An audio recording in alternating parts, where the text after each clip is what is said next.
오늘 본문 말씀은 세상이 하나님이 세우신 왕, 하나님의 마음에 합한 왕, 하나님의 나라의 왕을 어떻게 대우하느냐. 그래서 그 왕이 세상 가운데서 어떤 현실을 마주하게 되느냐를 우리에게 보여주고, 동시에 오늘 본문은 그 왕을 따라가는 하나님의 백성들, 그러니 지금으로 말하면 그리스도인, 그 다윗의 백성들, 하나님의 백성들이 이 하나님의 백성들을 또 세상이 어떻게 대우하는지, 그래서 하나님의 백성들은 이 세상을 살아가는 동안 어떤 현실을 마주하게 되는지 우리에게 보여주고 있습니다. 오늘 본문 전체를 통해서 결국 하나님이 세우신 왕도, 그리고 그 왕을 따라가는 하나님의 백성도 그 삶에 무엇이 있다는 거예요. 고난이 있고 큰 어려움이 있다라는 것을 우리에게 말해주고 있습니다. 오늘 다윗이 기름 부음을 받고 이제 하나님의 나라의 왕으로서 선택되었기 때문에, 그리고 우리 또한 하나님의 성령으로 기름 부음을 받아 하나님 나라의 백성이 되었기 때문에 우리에게도 고난이 있다라고 오늘 본문이 직접적으로 우리에게 보여주고 있고, 성경 전체는 또 우리에게 그렇게 말해주고 있습니다. 디모데후서 3장 12절을 보시면 읽어볼까요? 읽습니다. 시작. 무릇 그리스도 예수 안에서 경건하게 살고자 하는 자는 박해를 받으리라. 삶에 어려움이 있을 것이다 라고 이미 우리에게 말씀해 주고 있습니다. 마가복음 10장도 가보시면요, 29절과 30절만 읽어볼까요? 읽습니다. 시작. 예수께서 이르시되 내가 진실로 너희에게 이르노니 나와 복음을 위하여 집이나 형제나 자매나 어머니나 아버지나 자식이나 전토를 벌인 자는 현세에 있어 집과 형제와 자매와 어머니와 자식과 전토를 100배나 받되 박해를 겸하여 받고 내세의 영생을 받지 못할 자가 없느니라. 우리가 그리스도에게 우리 삶을 드리면 우리가 받게 될 은혜도 있지만 뭐도 겸하여 받는다고요?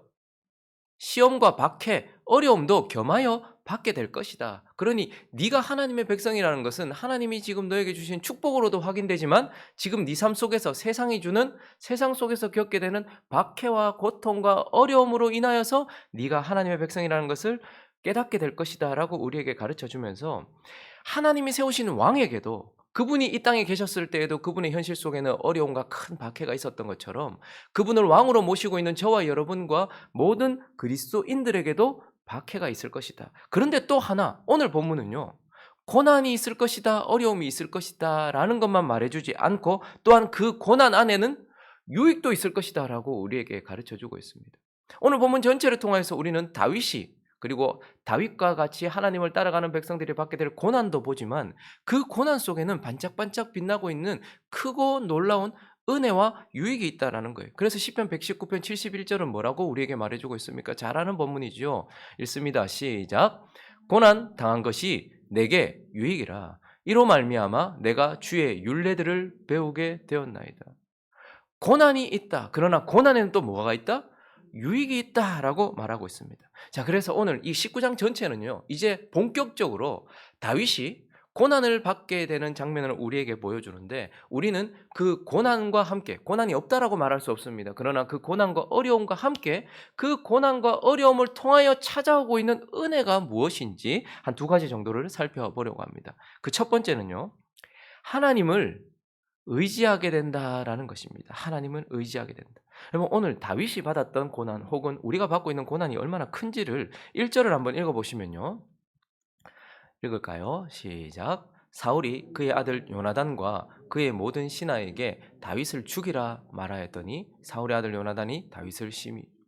그럼 그 이전에는 그냥 궁에 있을 때, 둘이 있을 때, 혹은 블레셋을 통하여 은근히 죽이려고 했어요. 그런데 이제는 어떻게 합니까? 대놓고, 드러내놓고 죽이려고 해요. 그러니까 다윗이 받았던 고난은요, 생명이 걸려 있는 거예요. 이게 생존이 걸려 있는 그러한 어려움이었다라는 것입니다. 10절도 보시면요, 사울이 단창으로 다윗을 벽에 박으려고 해요. 이제 그는 사울 앞을 피하였다. 그러니까 생명이 걸려있는, 지금 이게 그냥 아우 좀 힘드네 이런 것이 아니라, 야 이거 잘못하면 나 죽네 라는 그런 고난이었단 말입니다. 11절도 보시면요, 직접 죽이려고 했다가 이제 안 되니까요, 거기를 피했어요. 그랬더니 어떻게 합니까? 사울이 전령들을 다윗의 집에 보내서 매복을 시킨 거예요.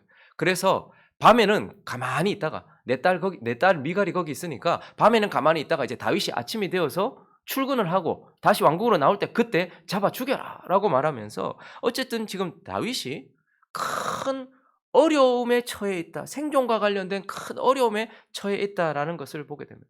여러분 이때 다윗의 마음은 어땠을까요? 이제 좀 잘 나가나 싶었을 것 아닙니까?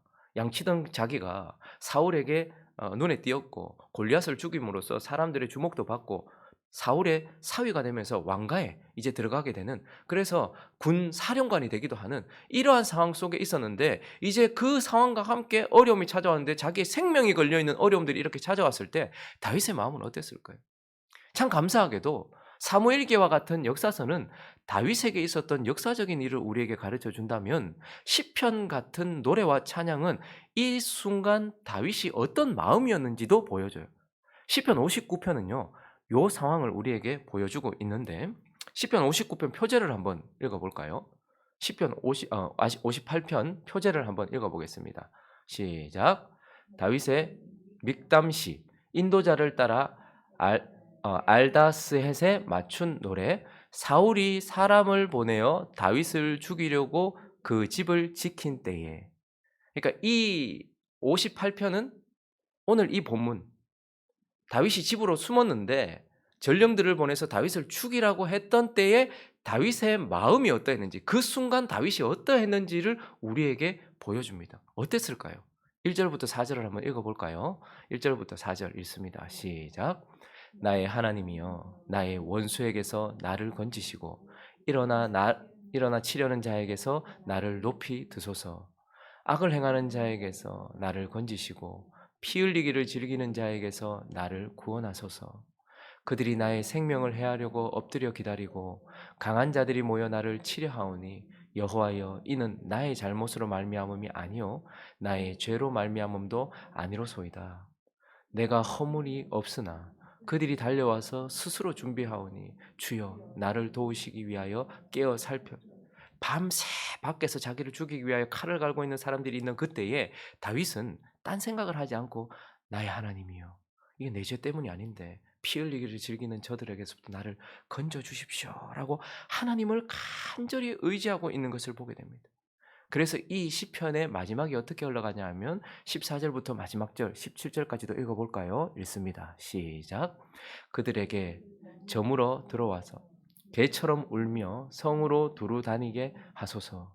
그들은 먹을 것을 찾아 유리하다가 배부름을 얻지 못하면 밤을 새우려니와, 나는 주의 힘을 노래하며 아침에 주의 인자하심을 높이 부르오리니, 주는 나의 요새이시며 나의 환난 날의 피난처이시니라. 나의 힘이시여, 내가 주께 찬송하오리니, 하나님은 나의 요새이시며 나를 긍휼히 여기시는 하나님이시니이다. 끝까지 하나님, 어떻게 어린아이와 같이 끝까지 하나님 의지하면서, 하나님 나 지금 죽을지도 모릅니다. 그런데 하나님 나 살려주십시오. 주님이 나의 힘이십니다. 주님이 나의 요새이십니다. 그러니 나를 보호해 주십시오. 나에게 긍휼을 베풀어 주십시오라고 말하면서 고난 가운데서 그에게 일어났던 가장 큰 유익 중에 하나는 바로 그가 하나님을 의뢰하게 되었다. 인생에게 있어서 가장 중요한 것, 우리 인생이 되어져야 할 모습 중에 가장 중요한 것은 내가 스펙도 쌓고 힘을 얻고 내가 무엇인가 할 수 있어서 내가 이거 해결했습니다라고 하나님께 자랑하는 인생이 되어지는 것이 아니라, 어린아이와 같이 주의 품에 안겨서, 주여 나 아무것도 할 수 없는데, 지금 덜덜 떨려서 두려워서 아무것도 할 수 없는데 하나님 나를 붙들어 주십시오. 하나님이 나를 도와주십시오. 하나님만이 내 인생의 힘이 되시오니 나를 붙들어 주십시오라고 하나님을 의지하게 되는 은혜. 이것이 바로 고난 가운데서 그가 잘 나갈 때가 아니라 그가 이렇게 낮아진 이 상황 속에서 주어진 은혜다라는 것입니다. 그리고 오늘 이 큰 어려움 속에서 다윗에게 있었던 가장 큰 유익, 가장 큰 것은 무엇이냐면 하나님을 경험하게 되었다라는 거죠. 여러분, 하나님 우리 삶 속에 살아 계십니까? 하나님이 우리에게 늘 말씀하십니까? 늘 하나님은 우리와 함께 하시고 우리에게 늘 말씀하세요. 그러나 이것을 경험하는 것은 또 다른 문제입니다. 실제로 그분이 내 삶 속에 함께 있고 그리고 내게 역사하신다는 것을 경험하는 것은 다른 문제라는 말입니다. 우리는 오늘 이 본문을 통해서, 이야, 다윗이 진짜 힘들었겠구나. 사울이 막 지명수배를, 우리나라만큼이나 작은 이 좁은 공간, 중국만큼 넓거나 인도만큼 넓으면 도망갈 곳이라도 있죠. 그런데 이렇게 좁은 공간에서 지명수배를 내려버리니 얼마나 피가 말랐을까. 사울이 단창을 던지니 얼마나 두려웠을까. 가는 곳마다 따라오니 얼마나 무서웠을까. 그래서 우리는 그가 받는 어려움의 크기에 집중하는 경향이 있습니다. 그러나 오늘 본문을 한번 쭉 보시면요, 어려움의 크기를 보여주는 것이 아니라 그때그때마다 하나님이 어떻게 도우셨냐가 훨씬 더 명확하게 드러나고 있다는 것을 보게 돼요. 먼저는요, 그분이 사람을 통해서 도우셨다는 것을 보게 돼요. 지금 완전히 생명을 잃을 위기에 처했어요. 생존이 걸려있는 어려운 문제였습니다. 그런데요, 놀랍게도 오늘 4절과 5절을 보시면요, 옳은 말을 하는 옳은 사람을 통해서 하나님이 도우셨다는 것을 보게 돼요. 죽이려고 계획했습니다. 그런데 읽어볼까요? 시작. 요나단이 그의 아버지 사울에게 다윗을 칭찬하여 이르되, 원하건대 왕은 신하 다윗에게 범죄하지 마옵소서. 그는 왕께 득죄하지 아니하였고 그가 왕께 행한 일은 심히 선함이니이다. 그가 자기 생명을 아끼지 아니하고 블레셋 사람을 죽였고 여호와께서는 온 이스라엘을 위하여 큰 구원을 이루셨으므로 왕이 이를 보고 기뻐하셨거늘 어찌 까닭없이 다윗을 죽여 무죄한 피를 흘려 범죄하려 하시나이까. 지금 요나단은 구구절절 옳은 이야기를 하고 있어요. 4절 다시 한번 앞으로 가볼까요? 그가 지금 그의 아버지에게 다윗에 대하여서 바르게 이야기하고 있어요. 옳게 이야기하고 있어요. 왕은, 당신은 왕입니다, 이렇게 얘기해요. 지금 자꾸 이 자존감이 낮아지고 자꾸 시기심 때문에 다윗을 죽이려고 했거든요. 근데 아버지는 왕이시다. 그리고 다윗은 뭐라고요? 저기 신하라고 돼, 종이라는 표현입니다. 다윗은 종이다. 옳은 말을 하는 거예요. 당신은 높은 왕이고 다윗은 아무리 높이 올라가려고 해도 신하다, 종이다 라고 말하고 있어요. 그리고 그가 왕께 득죄하지 아니하였지 않냐고. 그가 뭘 왕의 생명을 빼앗으려고 했냐, 왕위를 찬탈하려고 했냐, 아무것도 하지 않았지 않냐. 그는 아버지께 선함이니다, 아버지께 유익되는 일을 했다라는 거예요. 지금까지도 계속 아버지께 유익되는 일을 하고 있지 않습니까? 5절도 다시 보시면요, 그리고 그가 생명을 아끼지 않고 블레셋 사람들을 죽였다. 그래서 여호와께서는 다윗을 위하여가 아니고 뭐라고 말합니까? 당신이 통치하시는 이스라엘을 위하여서 큰 구원을 이루셨다. 그리고 당신도 기뻐했지 않느냐라고 말하면서 구구절절 옳은 소리, 바른 소리를 하면서 옳은 말을 하는 사람을 통하여서 하나님께서 어떻게 해요? 다윗을 지금 도와주고 계시다라는 것을 우리는 보게 됩니다. 또 사람을 통해서 일하시는데 12절에는 다른 부류의 사람이 나타나네요. 12절에는 누가 나옵니까? 이름이 뭐죠? 미갈. 이건 사울의 딸입니다. 그가 다윗을 창으로 달아 내렸어요. 밤에 밖에서 전령들이 지키고 있다는 것을 미갈이 알았거든요. 그러니까 지금 이 밤에 도망해야 된다라고 창문으로 내렸던 사람. 그런데 이 사람은 요나단과 좀 다른 부류예요. 요나단은 옳은 말을 하는 옳은 사람이었다면 미갈은 거짓말을 하는 옳지 않은 사람이었습니다. 미갈에 대해서 우리가 한번 보면요, 18장 20절을 보시면 사울의 딸 미갈이 다윗을 어떻게 했어요? 사랑했어요. 요나단도 다윗을 어떻게 했어요? 사랑했어요. 그런데 요나단의 사랑과 미갈의 사랑은 좀 달랐던 것 같아요. 왜냐하면 오늘 본문 13절을 와보시면요, 다윗을 좋아했다, 사랑했다라고 말하지만 미갈이 뭐를 가져다가? 우상을 가져다가. 이전 성경 버전이나 원어는 드라빔입니다. 드라빔은 뭐죠? 우상이에요. 그냥 우상. 그런데 보니까 이 드라빔 하면 생각나는 여자 혹시 있습니까? 야곱의 야곱이 사랑했던 여자, 이 라헬. 그러니까 이 드라빔은요, 점을 칠 때, 앞으로 어떻게 될지 점을 칠 때 쓰던 우상이었기도 하지만, 근데 그때는 자그마했잖아요. 근데 지금 미갈이 가지고 있는 우상은 얼마나 한 거예요? 이게 다윗인 것처럼 꾸미기 위해서 다윗의 침대에 눕히잖아요. 염소털로 이렇게 마치 사람이 누워있는 것처럼 꾸밀로. 그러니까 사람만한 우상을 가지고 있었던 거예요. 그런데 저게 단순히 그냥 점을 치는 우상인 정도가 아니라 드라빔을 가지고 있으면 그 가정에 지배권을 가진 자라는 것을 의미해요. 그 가정에 재산권을 가진 자. 그래서 라헬이 아버지 드라빔을 훔쳤던 것은 이제 아버지 집안에 있는 모든 것들을 내가 이어받을 것이라는 욕심이 있었던 거예요. 아마 미갈도 그때 당시에 가장 인기를 얻었던 그 언니 메랍보다 더, 그리고 다른 형제들보다 더 이제 이 왕가에서 내가 이 가정의 머리가 되고 싶은 마음이 아마 있었던 것 같아요. 어쨌든 그래서 우상을 가지고 있었던 자였습니다. 그리고 25장 44절로 넘어가 보면요, 결국 이 여인은 어떻게 됩니까? 사울이 그의 딸 다윗의 아내 미갈을 누구에게요? 갈람에 사는 라이스의 아들 발디에게 줬. 그러니까 다른 이의 여인이 되어버려요. 다른 이의 신부가 되어버린단 말입니다. 근데 결국 또 나중에 다윗이 왕위를 이어받고 난 이후에 데리고 와요. 와라 라고 다시 데리고 온단 말이죠. 그렇지만 나중에 우리가 잘 아는 이제 미갈, 사무엘하 6장으로 가보시면요, 16절을 보시면요, 다윗이 자기의 가족에게 축복하러 돌아오매 사울의 딸 미갈이 나와서 다윗을 맞이하며 이르되 언제냐 하면 언약궤가 자신에게로 오고 이스라엘 한복판에 올 때였습니다. 그때 다윗이 춤을 춰요. 근데 너무 좋아 춤을 추다가 뭐가 내려갑니까? 바지가 내려갔어요.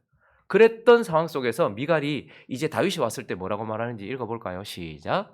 이스라엘 왕이 오늘 어떻게 영원하오신지 방탕한 자가 염치 없이 자기의 몸을 드러내는 것처럼 오늘 그의 신복의 계집종의 눈앞에서 몸을 드러 바지가 내려갔으니까 하면서 지금 뭐 하는 거예요? 조롱하는 거예요. 창 아래로 내려보면서 창 아래로 다윗을 살렸던 그가 나중에 창 아래로 그를 내려다보면서 업신여겼고 그것을 입으로 드러냈던 사람입니다. 그래서 20절, 22절과 23절도 보시면 내가 이보다 더 낮아져. 이건 다윗의 말입니다. 스스로 천하게 보일지라도 네가 말한 바 계집종에게는 내가 높임을 받으리라 한지라 읽습니다. 시작. 그러므로 사울의 딸 미갈이 죽는 날까지 그에게 다윗이 다시는 그를 보지 않아요. 동침하지 않습니다. 열매를 주지 않습니다. 씨를 주지 않습니다. 그리고 미갈을 뭐라고 표현합니까? 다윗의 아내라고 표현하지 않고 사울의 딸이라고 이렇게 표현을 하고 있죠. 어쨌든 미갈이라는 여인은 옳은 사람은 아니에요. 그래서 오늘 본문에 결국 14절에 보시면요. 그가 다윗을 살리기 위해서 요나단은 옳은 말을 했던 사람이에요. 그런데 그는 살리기 위해서 사울이 전령들을 보내매 다윗을 잡으려 하며 미갈이 뭐라고 말합니까? 그가 병들었느니라. 거짓말하는 거죠. 그리고 다윗이 도망가고 난 이후에 사울이 화가 났거든요. 그랬더니 17절에서는 뭐라고 말합니까? 사울이 미갈에게 이르되 너는 어찌하여 이처럼 나를 속여 내 대적을 놓아 피하게 하였느냐? 미갈이 사울에게 대답하되 그가 내게 이르기를 나를 놓아 가게 하라. 어찌하여 나로 너를 죽이게 하겠느냐 하더이다. 다윗이 하지 않았던 말. 다윗이 나 죽이려고 해가 내가 어쩔 수 없이 그렇게 했습니다라고 거짓말해요. 그런데 하나님은 놀랍게도 옳은 말을 하고 있는 옳은 사람을 통해서도 다윗을 건져주시고 도와주셨어요. 그런데 거짓말을 하는 옳지 않은 사람을 통해서도 하나님이 다윗을 도와주시는 그러한 일들이 일어납니다. 그런데 거기에만 머물지 않고 18절에는 또 누구가 등장합니까? 지금까지 이제 잘 등장하지 않았던 한 이름이 등장하는데 읽을까요? 시작. 다윗이 도피하여 라마로 가서 사무엘에게로 나아가서 사울이 자기에게 행한 일을 다 전하였고 다윗과 사무엘이 나요스로 가서 라마 나요스에 사무엘이 있었습니다. 그는 하나님의 말씀을 전하는 자, 하나님의 말을 하는 영적인 사람이었습니다. 그를 통하여서 또한 하나님께서 다윗을 도와주셨다. 하나님이 그를 도우실 때에 옳은 말을 하는 옳은 사람을 통해서도 다윗을 도와주시고 거짓말을 하는 옳지 않은 사람을 통해서도 다윗을 도와주시고 하나님의 말씀을 하는 거룩한 사람을 통해서도 다윗을 도와주시면서 그의 어려운 가운데서 건져주셨다라고 말해요. 그런데 오늘 본문은요. 한 단계 더 나갑니다. 10절은요. 하나님이 수단을 사용하지 않고 사람을 사용하지 않고 10절에서는 사울이 단창으로 다윗을 벽에 박으려고 했어요. 여러분 좁은 공간이었을 것입니다. 사울이 마음 먹고 있었으니까 이 다윗이 그냥 찬양을 하고 있었잖아요. 그 순간 피하려고 마음먹고 있지 않았을 거예요. 그런데 단창을 던졌는데 그 단창이 다윗을 뚫지 못하고 벽에 박혀요. 하나님이 도우셨다는 말입니다. 하나님이 그를 결코 벽에 박히지 않도록 창에 박히지 않도록 하나님이 친히 도우셨다라는 것을 보게 되고 이제 라마나요까지 사무엘에 있는 곳까지 전령들을 보내고 군사들을 보내서 다윗을 잡으려고 했을 때 세 번이나 어떻게 됩니까? 하나님의 영이 친히 임해요. 그래서 이 다윗을 잡으러 온 사람들이 갑자기 하나님 영이 취해가지고 입신을 한 것인지 중얼중얼거리면서 아무것도 하지 못해요. 그러다가 화가 나서 어떻게 됩니까? 나중에는 사울이 직접 와요. 내가 잡아 죽이겠다. 라마나요스로 와요. 그런데 23절, 24절도 볼까요? 사울이 라마나요스로 가느라 다윗 잡아 죽이겠다고 전령들이 전부 다 영에 취해가지고 성령이 임하셔가지고 뭐 제대로 못하고 그냥 엎어져 있다가 오니까요. 그러니까 그때 하나님의 영이 그에게도 임하시니 그가 라마나요스를 이기기까지 걸어가며 예언을 중얼중얼거리면서 그러니까 그러다가 나중에는 24절에 보니까 사무엘 앞에서 옷을 왕복을 벗었어요. 그리고 예언하면서 바로 밤낮을 벗은 몸으로 누워가지고 아마 입신을 했던 것 같아요. 그러니까 하나님의 영에 의해서. 그래서 그의 뜻을 이루지 못하도록 어떻게 하셨다라는 거예요. 하나님이 사람이라는 수단을 통해서 다윗을 도와주셨고 아무런 수단 없이 하나님이 친히 다윗을 도와주심으로써 다윗이 이 극심한 고난 가운데서 큰 하나님의 도움을 만나게 되었고 다윗은 왕위에 앉기 전 하나님을 경험하게 되었던 것입니다. 그러면 사람이 각자 살다 보면 특별한 해, 특별한 때를 만나게 되죠. 제게 있어서 2008 년은 참 특별한 해입니다. 왜냐하면 2008 년에 저는 신학대학원을 가서 전도사, 사역자가 되었고요. 2008 년에는 사랑하는 아내와 결혼을 하게 되었고요. 2008 년을 마무리하기 전에는요. 저희 집안의 첫 번째 모태신앙 주하가 태어났던, 그래서 제가 아빠가 되었던 해가 2008 년입니다. 그때 2008 년에 저희가 아내도 안 못해, 저도 안 못해, 예수 믿는 사람 하나도 없던 저희들에게 찾아오셨던 하나님의 은혜가 얼마나 큰지, 구원해 주신 것만 해도 감사한데 사역자로 우리를 불러주신 하나님께 사실은 삶을 드리고 싶었어요. 그래서 제 아내가 돈을 잘 벌었습니다. 직장에서 돈을 잘 벌었어요. 돈 때문에 결혼한 건 아닙니다. 그렇지만 돈을 참 잘 벌었어요. 저는 빌붙어서 살던 인생이었습니다. 7년을 연애하면서 늘 아내의 돈에, 그러나 돈 때문에 결혼한 것은 결코 아닙니다. 그런데 우리가 이제 사역을 시작하면서 하나님이 하나님의 사역자를 먹이시고 입히시는지 한번 보자. 그래서 직장을 그만두었습니다. 그리고 가지고 있었던 돈을 다 영으로 떨었습니다. 뭐 있었던 적금이라든지 보험이라든지 이거 다 정리하고 우리가 쌓아놨던 돈을 다 정리하면서 나눠주고 다 해서 영으로 떨고서 우리 하나님이 우리를 먹이시는지 입히시는지 한번 보자. 하나님에 대해서도 확인하고 싶었지만 우리의 믿음을 하나님께 보여드리고 싶기도 했습니다. 그래서 2008 년에 저희는 작은 개척교회에서 첫 사역을 제가 시작을 했었습니다. 처음에는 30만 원, 그리고 50만 원, 그리고 나중에는 10만 원 더 주셔서 60만 원, 이렇게 이제 사역을 시작했는데 하나님에 대한 믿음으로 시작했지만 60만 원 가지고 세 식구가 사는 것은 그리 녹록하지 않았습니다. 왜냐하면 11조도 해야 되죠. 건축 헌금도 해야 되죠. 감사 헌금도 해야 되죠. 학교도 가야 되죠. 밥도 먹어야 되죠. 학비도 내야 되죠. 거의 상식적으로는 되지 않는 삶이지만 제가 여기 서 있는 이유는 하나님께서 그 상황 속에서 우리를 먹이시고 입히시고 도와주셨기 때문 아니겠습니까? 한 번은 아내가 배가 이렇게 불렀을 때에 집 근처에 홈마트라는 3층짜리 건물이 들어섰어요. 근데 그때 이제 보통 오픈을 하면 세일을 많이 하잖아요. 그래서 구경하러 갔는데 1층 돌고 2층 돌고 3층 도는데 아내가 과일 코너에서 계속 서성이다. 제 기억엔 사과 같은데 꼭 마치 선악과를 잡는 하와처럼 그렇게 여겨졌었는데 그때는 그게 그렇게 먹고 싶었나 봐요. 잘 몰랐어요. 그걸 들었다가 놨다가 들었다가 놨. 제가 그래서 참 철이 없었죠. 돈이 없는지도 모르고 먹고 싶으면 사. 그랬어요. 그랬더니 아내가 아니야. 그걸 또 놨다가 들었다가. 그리고 그냥 그 밤에 사실 아무것도 못 사고 그냥 구경만 하고 왔어요. 근데 그날 아침에 한 통의 전화가 왔습니다. 뭐 연락도 잘 안 하던, 예전에 한번 같이 선교 여행을 떠났던, 선교를 함께 떠났던, 연락도 잘 안 되던 집사님이, 기억에는 사투리가 진짜 심했어요. 근데 그 집사님이, 사투리 심한 집사님이 아침에 뜬금없이 전화가 와서 "전도사님 잘 계셔요?" 하면서 뭐 이렇게 전화가 온 거예요. 아유 잘 있죠. 근데 꿈에 제가 나타났다는 거예요. 그날 꿈에. 아유 그러냐고. "혹시 전도사님 필요한 거 없어요?" 뭐 그러더라고요. 근데 필요한 게 너무 많으면 말을 못 해요. 너무 다 필요하니까. 아유 그런데 뭐라고 말하겠습니까? 얼마 만에 몇 년 만에 전화 온 분한테 "뭐 필요합니다." 이런 말 하겠습니까? 아유 필요한 거 아무것도 없습니다. 그리고 전화를 그냥 끊었어요. 안부 전화인 줄 알았어요.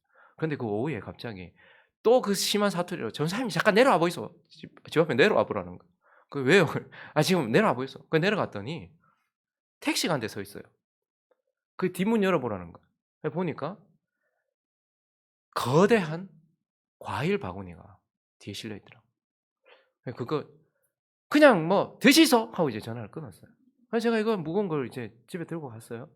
그랬더니 아내가 이제 갑자기 눈치가 그걸 막 먹는데, 저는 몰랐어요. 그 전날 밤에 그렇게 먹고 싶었는지, 그 과일이.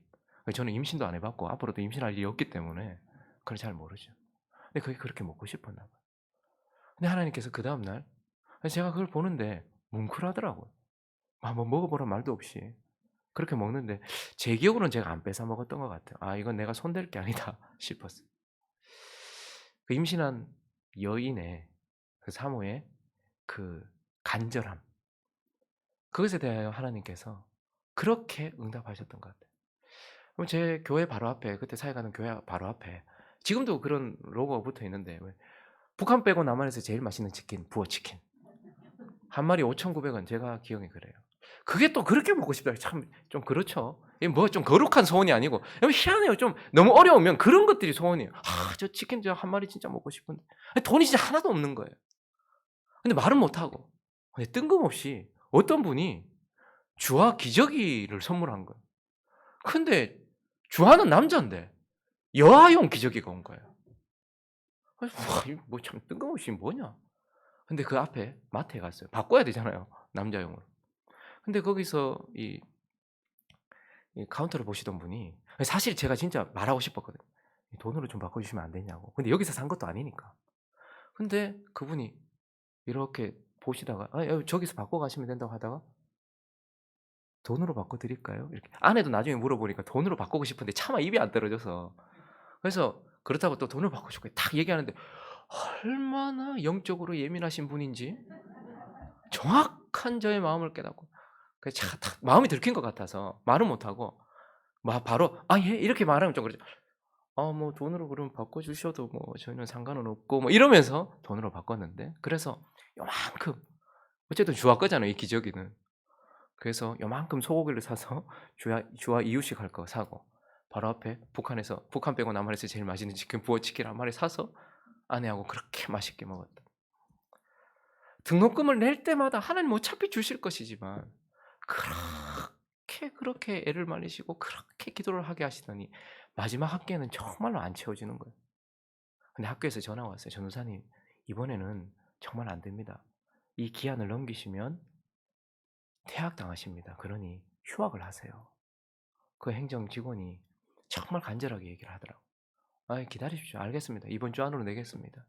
그렇게 기도하고 통장 확인하고 잔고 확인하고 '하나님 주시겠지.' 핸드폰 보고 하는데도 그다음 날까지 내지 않으면 휴학계를 내지 않으면 퇴학당할 그날 전날 밤에 10시 40 분이었는가 번호도 입력되어있지 않은 누군가의 문자가 "등록금 다 내셨어요?" "아니요. 제가 쪼금 드리고 싶은데." 그래서 전화를 했더니 잘 알지도 못했고 친하지도 않았던 어떤 한 분이 등록금을 그 하겠다고. 근데 그분이 멋쩍어 하시면서 제가 돈이 없는 사람은 아닙니다. 그런데 하나님이 이만큼의 금액만 얘기하셔서 제가 그걸 드리려고 한다고. 그다음 날 통장을 확인해 보니까 정확하게 그 금액, 제가 채우지 못했던 그 금액이 거기 와 있고.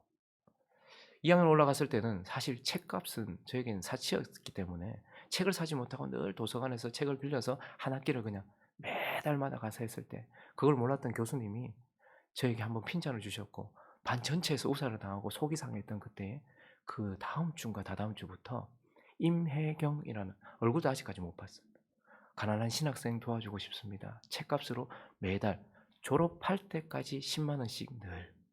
그렇게 오고 졸업 딱 하는 그때부터 딱 끊겼던, 얼굴도 보지 못했던 그런 일들. 그럼 저에게는 지금은 그런 일이 없습니다. 왜냐하면 저는 그런 환경 속에 있지 않기 때문입니다. 만약에 "그때로 돌아갈래?"라고 묻는다면 아마 아내하고 저는 어려웠지만 하나님이 그때도 도우셨고 지금은 경제적인 어려움은 아니지만 지금도 하나님이 도우시고 있다라는 것을 확인합니다. 만약에 고난이 없었고 어려움이 없었다면 그 하나님이 늘 옆에 계셨어도 경험되어지지는 않았을 것 같아요. 그러나 하나님이 그렇게 다윗의 어려움 속에서 혹은 우리의 어려움 속에서 하나님은 그렇게 하나님을 의지하게 하시더니 하나님이 옆에 계심을 그렇게 보여주셨다. 그래서 고난이라는 단어를 좋아할 이유는 없고 굳이 고난을 찾아갈 이유는 없지만 그것이 어려움이 내게 닥쳤을 때에는 하나님이 더 명확하게 개입하셔서 은혜를 주시고 그 도움 속에서 '하나님이 함께 하시는구나.'라는 것을 경험하게 되는 축복이 고난의 짙은 어둠 가운데서, 그래서 우리는 고난이라는 골짜기 가운데서 하나님의 손을 붙잡게 된다는 은혜가 있다라는 것입니다. 말씀을 정리하겠습니다. 베드로전서 4 장을 한번 가 볼까요? 12 절부터 14절 마지막으로 읽고 마치도록 하겠습니다. 읽습니다. 시작. 사랑하는 자들아 너희를 연단하려고 오는 불시험을 이상한 일 당하는 것 같이 이상히 여기지 말고 오히려 너희가 그리스도의 고난에 참여하는 것으로 즐거워하라. 이는 그의 영광을 나타내실 때에 너희로 즐거워하고 기뻐하게 하려 함이라. 너희가 그리스도의 이름으로 치욕을 당하면 복 있는 자로다. 영광의 영 곧 하나님의 영이 너희 위에 계시. 사랑하는 자들아, 시험 당할 때 이상한 내 뭐 잘못했나? 이상히 여기지 말아라. 오히려 즐거워해라. 왜? 그 고난 속에서 하나님이 기뻐하시는 모습으로 너희가 어린아이와 같이 하나님만 의지하게 되는 모습으로 그렇게 다듬어질 것이기 때문이다. 그리고 하나님의 영이 너희 가운데 계시다는 것을, 그래서 하나님이 너희와 함께하고 있다는 것을 경험하게 될 것이다 라고 말씀하고 있습니다. 고난을 달라고 기도할 필요는 없겠지만 우리 가운데 찾아오는 그 고난 속에서 이러한 유익, 그래서 고난이 우리에게는 유익이 되도록 하나님이 기뻐하시는 모습으로 그분만 의지하는 모습이 되어지고, 그리고 우리가 의지하는 그분을 경험하게 되어지는 저와 여러분 되시기를 예수 그리스도 이름으로 축원합니다.